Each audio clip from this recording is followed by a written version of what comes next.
Hello friends, आज मैं आपको पंचभिक्षु की कहानी सुनाने जा रही हूँ।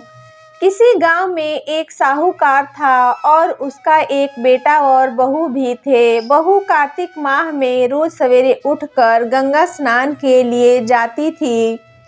सुबह जल्दी जाते समय वह किसी भी पराये पुरुष का मुंह नहीं देखती थी। एक राजा का बेटा भी सुबह सवेरे गंगा स्नान के लिए जाता था। वह हैरान होता, मैं इतनी जल्दी सुबह उठता हूँ स्नान के लिए, लेकिन कोई है जो मुझसे भी जल्दी उठकर नहा लेता है। कार्तिक माह के 5 दिन बचे थे कि एक दिन साहूकार की बहू तो स्नान करके वापस जा रही थी और उस समय राजा का बेटा स्नान के लिए आ रहा था। आवाज़ सुनकर वह जल्दी जल्दी जाने लगी, लेकिन जल्दबाजी में उसकी माला मोजड़ी छूट गई। राजा के बेटे ने उसकी माला मोजड़ी उठा ली और सोचने लगा कि जिस स्त्री की यह माला मोजड़ी इतनी सुंदर है, वह स्त्री कितनी सुंदर होगी। उसने पूरे गांव में मुनादी करवा दी कि जिसकी यह माला मोजड़ी है, वह 5 रात मेरे पास आएगी। साहूकार के बेटे की बहू ने कहलवा दिया कि मैं 5 रात आऊंगी, लेकिन किसी को साख भरने बैठा देना। राजा के बेटे ने एक तोते को पिंजरे में बंद कर गंगा किनारे पेड़ पर टांग दिया। बहू सुबह के समय आई, पहली पैड़ी पर पैर रखकर और बोली, हे कार्तिक के ठाकुर, राई दामोदर, पांचों पांडु, छठे नारायण, भीखम राजा, उस पापी को नींद आ जाए।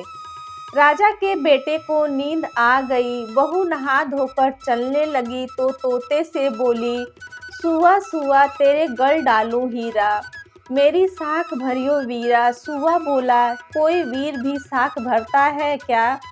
वह फिर बोली, सुआ सुआ सुबह तेरे पग धो लूंगी नेवर, साख भरियो मेरे देवर। सुआ ने कहा, ठीक है भाभी, मैं तेरी साख रखूंगा। वह तो कहकर चली गई। राजा का बेटा हड़बड़ा कर उठा और सुआ से पूछा, वह आई थी क्या? कैसी थी? सुआ बोला, आभा की सी बिजली, होली की सी छल, केला की सी कामनी, गुलाब सा रंग। अगले दिन राजा के बेटा ने सोचा, आज मैं अपनी उंगली में चीरा लगाऊंगा, इससे मुझे नींद नहीं आएगी। अगले दिन राजकुमार उंगली चीर कर लेट गया। वह आई और भगवान से उसी तरह प्रार्थना करने लगी और राजकुमार को फिर नींद आ गई। वह स्नान करके फिर से वापस चली गई। सुबह राजकुमार ने तोते से फिर पूछा तो उसने वही सारी बातें दोहरा दी। अब राजकुमार बोला, मैं आज रात में आँखों में मिर्ची डालकर बैठूंगा। रात में वह मिर्ची डालकर बैठ गया। बहू फिर आई और प्रार्थना की, जिससे उसे नींद आ गई।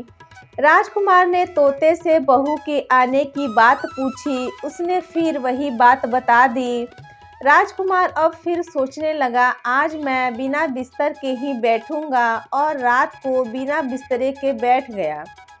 जब वह स्नान करने आई तो उसने फिर से भगवान से प्रार्थना की और राजकुमार को नींद आ गई। जब वह नहाकर जाने लगी तो आंखें बंद करके चली गई। राजकुमार जब उठा तो वह जा चुकी थी। राजकुमार फिर सोच में पड़ गया और सोचने लगा, आज मैं अंगीठी जलाकर बैठूंगा, जिससे नींद नहीं आएगी। फिर वह रात को अंगीठी रखकर बैठ गया। साहूकार की बहू आई और भगवान से प्रार्थना करने लगी, 4 रातें तो निकल ली, अब यह रात और निकाल दो। भगवान ने उसकी बात रख ली और राजकुमार को नींद आ गई। जब वह नहाकर जाने लगी तो तोते से बोली, इस पापी को कह देना 5 रातें पूरी हो चुकी हैं, वह मेरे मोतियों की माला मेरे घर भिजवा दे। सुबह राजकुमार की आंख खुली तो उसने तोते से पूछा, क्या वह आई थी? तोते ने कहा, हाँ वह आई थी, उसने अपनी माला मंगवाई है। यह सुनकर राजकुमार सोचने लगा, वह तो सच्ची थी, तभी तो भगवान ने उसका सत रखा। कुछ समय के बाद राजकुमार को कोढ़ हो गया। राजा ने ब्राह्मण को बुलाकर पूछा, मेरे बेटे का शरीर क्यों जल रहा है? ब्राह्मण ने विस्तार से सारी बात राजा को बताई। इसने क्या क्या पाप किए हैं? ब्राह्मण ने कहा, इसने पतिव्रता स्त्री पर बुरी नज़र डाली है, इसलिए यह इस रोग से पीड़ित हुआ है। राजा ने इसके ठीक होने का उपाय पूछा तो ब्राह्मण ने कहा, यह उस साहूकार की बहू को धर्म की बहन बनाए और रोज उसके नहाए हुए जल से स्नान करे, तब यह ठीक हो सकता है।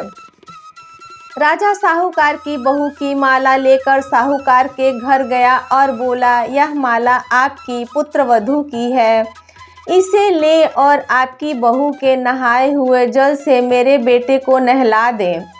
साहूकार बोला, वह तो किसी पराये पुरुष का मुंह तक नहीं देखती, आप इसे उस नाली पर बिठा दीजिए, जब वह ऊपर नहाएगी तब नीचे इस नाली के पानी से आपका पुत्र नहा लेगा। राजकुमार ने ऐसा ही किया। कुछ समय बाद उसका शरीर चंदन सा हो गया। हे पंच भिक्षु देवता, जैसे आपने साहूकार की पुत्रवधू का सत्य रखा, वैसे ही सभी का रखना। फ्रेंड्स, ये थी मेरी आज की वीडियो पसंद आई हो तो वीडियो को लाइक करके चैनल को सब्सक्राइब अवश्य कर दें। अपना कीमती समय देने के लिए दिल से शुक्रिया। Thanks for watching.